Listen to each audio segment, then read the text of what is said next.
Biology का, विज्ञान में बायोलॉजी का पाठ 6 जैव प्रक्रम,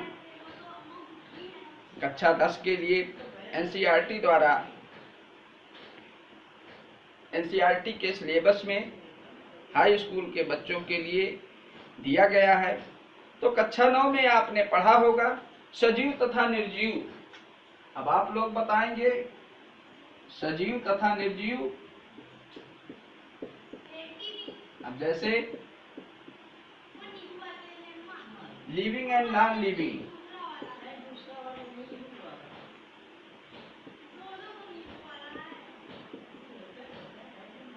लिविंग एंड नॉन लिविंग के संदर्भ में बच्चे बता देते हैं कि जिनमें जान होती है वो सजीव हैं और जिनमें जान नहीं होती वो निर्जीव हैं। ऐसा वैज्ञानिक दृष्टिकोण से परिभाषा सही नहीं है। जान क्या है, इसको परिभाषित करना है। ये बात कक्षा 9 से उठती है। तो आप कह सकते हैं कि जो चलते हैं, सांस लेते हैं, वो सभी सजीव हैं। तो हम भी बता देंगे कि पंखा भी चलता है, घड़ी भी चलती है, मोटरसाइकिल भी चलती है। क्या वो सजीव है? नहीं, वो सजीव नहीं है। पेड़ एक जगह स्थिर होता है किंतु वो सजीव है।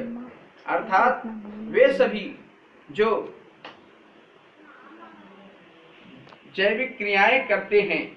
अब जैविक क्रियाओं के अंतर्गत वो सभी प्रक्रियाएं हैं जिसको जो जीवन को संचालित करने के लिए आवश्यक होती हैं, उन्हें जैविक क्रियाएं कहते हैं। जैसे कोई जानवर या कुत्ता लेट गया है तो क्या वो निर्जीव हो गया है, सो रहा है? नहीं, वो जब उठेगा भोजन की तलाश, जब उसको भूख लगेगी तो भोजन की तलाश करने के लिए इधर उधर गति करेगा। उसका गति का एक उद्देश्य होगा, भोजन की पूर्ति। किंतु मोटरसाइकिल या घड़ी निरुद्देश्य टाइम बताने के लिए चला। पंखा बिजली से चलता है, इलेक्ट्रिक पावर उसमें जा रही है, पंखा चल रहा है। इलेक्ट्रिक पावर खत्म, पंखा चलना बंद हो गया है। किंतु प्रत्येक जीव भोजन करेगा जिसके फलस्वरूप उसके आकार में वृद्धि होगी।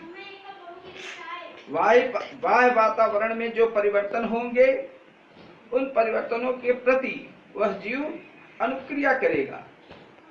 जैसे आप जा रहे हो, आपके पैर के नीचे कांटा लग जाए तो आप खून बहने लगा तो आप उसको देखेंगे। आप मोटरसाइकिल या टायर नहीं है कि कांटा लगने के बाद भी चलते रहे। तो ये बेसिक डिफरेंस है कि वे सभी जो जैविक क्रियाओं का संपादन करते हैं उन्हें हम सजीव कहते हैं। इसके अंतर्गत जंतु तथा वनस्पतियां दोनों सम्मिलित की गई हैं। अब जैविक प्रक्रियाएं क्या हैं? बायोलॉजिकल प्रोसेस, वे प्रक्रियाएं या वो क्रियाएं जो जीव द्वारा जीव को प्रदर्शित करने के लिए आवश्यक हैं, उन्हें हम जैविक प्रक्रियाएं कहते हैं। जब तक हम जीवित हैं तब तक कुछ प्रक्रियाएं चलती ही रहेंगी।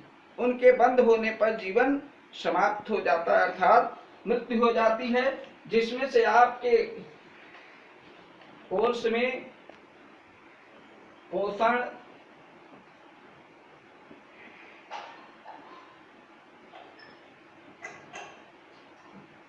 श्वसन, रेस्पिरेशन,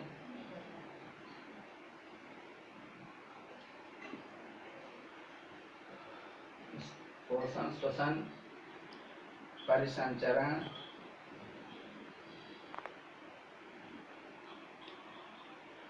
सर्कुलेशन और उत्सर्जन, इतनी प्रक्रियाएं हम आपको क्रमिक रूप से धीरे धीरे व्यवस्थित करते रहेंगे। ये समस्त प्रक्रियाएं जंतुओं में तथा वनस्पतियों में संयुक्त रूप से हम जीवों के लिए इस्तेमाल कर सकते हैं। कोई भी जीव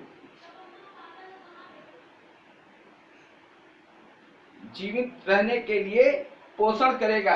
अब हमारी अगली चर्चा पोषण पर चालू होगी।